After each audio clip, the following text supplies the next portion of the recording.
James, do you want to come and join us back here? I've been asked to be the discussant, so I'll speak for about five.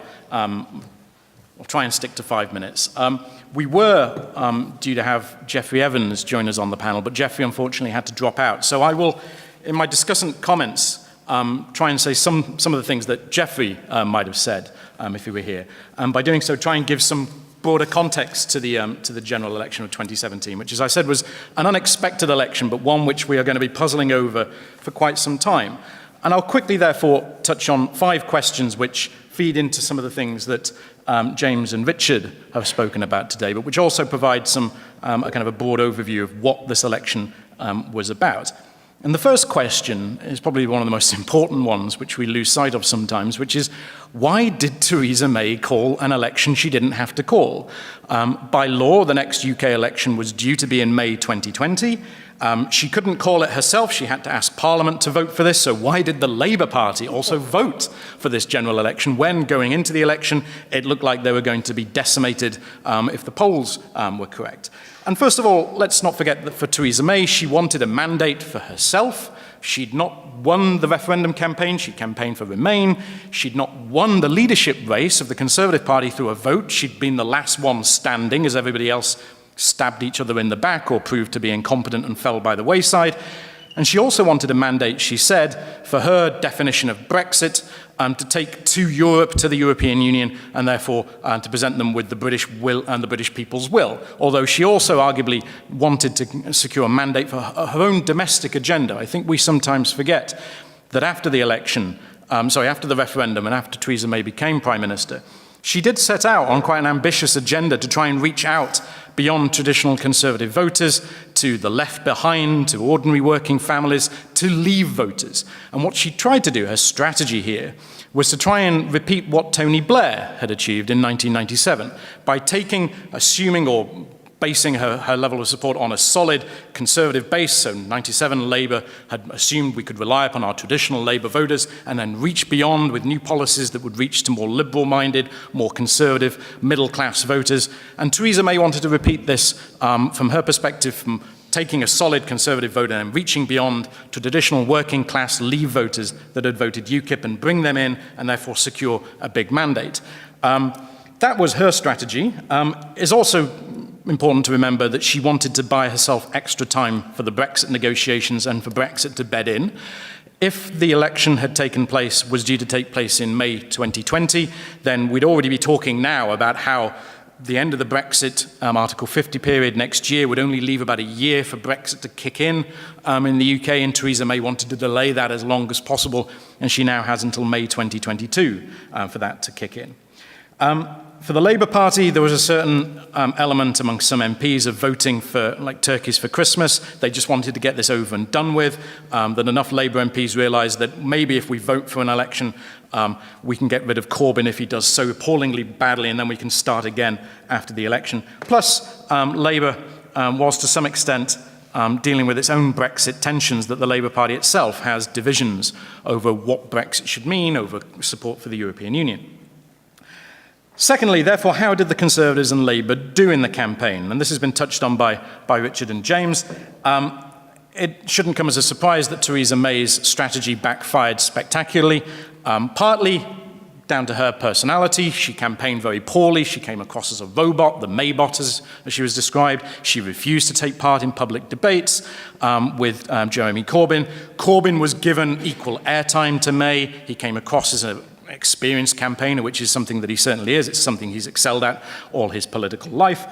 But Theresa May's campaign backfired spectacularly because, yes, she was able to successfully draw in large numbers of Leave voters who had backed UKIP, but in doing so, in making a pitch for them, in talking about, say, if you think back to the 2016 Conservative Party conference, when she'd said, if you're a citizen of the world, you're a citizen of nowhere, in which she talked about a far more kind of nationalist agenda, she lost large numbers of far more liberal-minded Conservatives, especially in places like London and urban areas.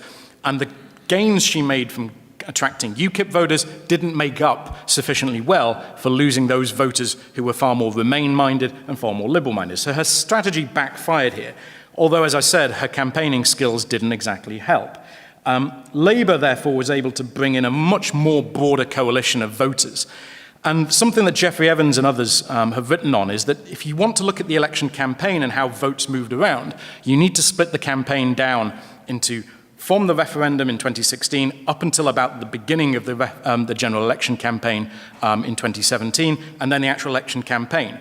And from the referendum up to the point the campaign started, you did see large numbers of UKIP voters and Leave voters migrating to the Conservative Party. As James pointed out, UKIP's support went through the floor, and it went over to the Conservative Party.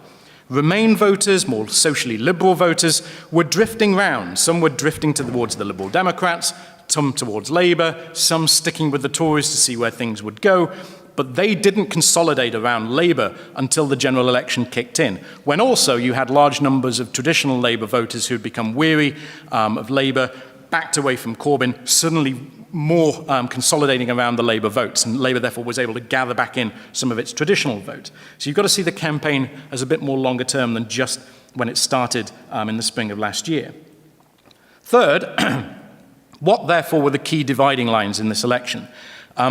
People have noticed that for the first time in almost 50 years, we suddenly had a resurgence of two-party politics in British politics, that the Conservatives and Labour secured 84.2%, I think is the figure, 82.4% of all votes cast. That figure has not been at that level since at least the late 1960s, 1970 general election.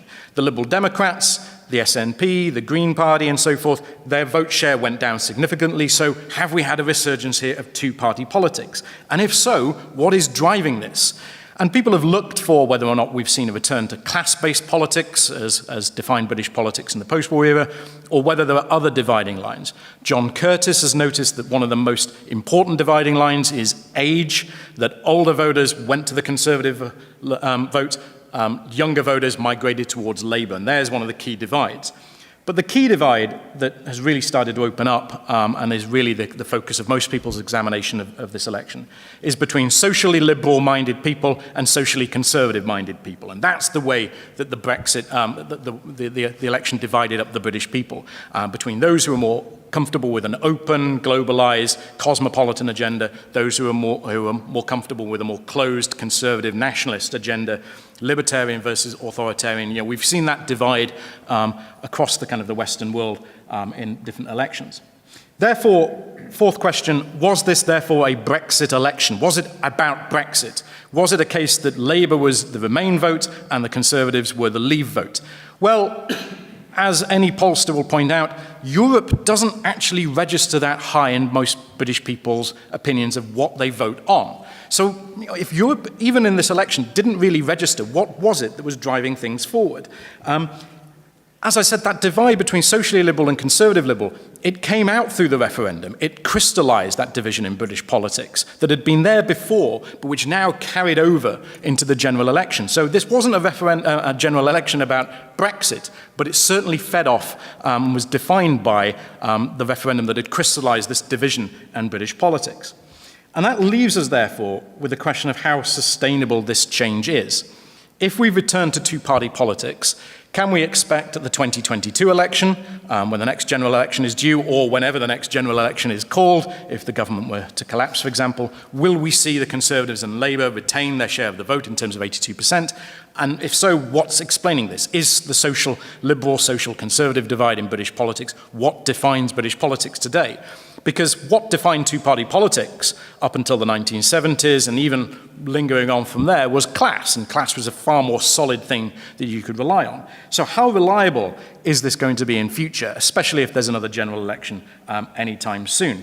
Of course, Britain has a first-past-the-post system that does aid two-party politics, even from the 1970s, 80s, 90s, all the way through to the 2015 election. The Liberal Democrats, UKIP and so forth, they struggled to make that breakthrough, but they are waiting in the wings. UKIP, as James has pointed out, has been plunged into a period of existential crisis and almost complete oblivion.